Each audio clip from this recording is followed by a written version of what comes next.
আস্তাগফিরুল্লাহ আস্তাগফিরুল্লাহ আস্তাগফিরুল্লাহ। হাঁটছি, চলছি, ড্রাইভিং করছি, বাস স্টেশনে অপেক্ষা করছি, ফিলিং স্টেশনে ফুয়েল নিচ্ছি, পড়বো আস্তাগফিরুল্লাহ। কি পড়বো? আস্তাগফিরুল্লাহ।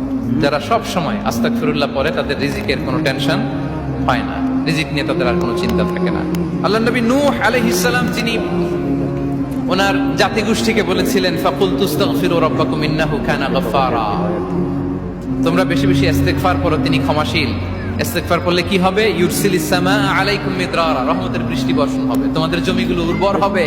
ওয়া ইউমদিদুকুম বিআমওয়ালি ওয়া বানিন, আল্লাহ তাআলা তোমাদেরকে সম্পদে বারাকা দিবেন, সন্তানে বারাকা দিবেন। ওয়া ইয়াজআল লাকুম জান্নাতিন ওয়া ইয়াজআল লাকুম আনহারা, তোমাদের ফসল ক্ষেতগুলো সবুজ শ্যামল হয়ে ভরপুর হবে, তোমাদের রিজিকে বারাকা নেমে আসবে।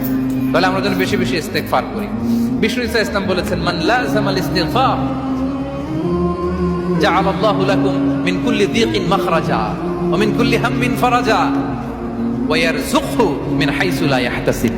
যে সব সময় ইস্তেগফার করে তার কোনো টেনশন থাকে না, তার জীবনে দুশ্চিন্তা আসে না, আর এমন জায়গা থেকে আল্লাহ রিজিকের বন্দোবস্ত করে যেটা সে কল্পনাও করে না। সুবহানাল্লাহ। আমরা যেন বেশি বেশি ইস্তেগফার করি।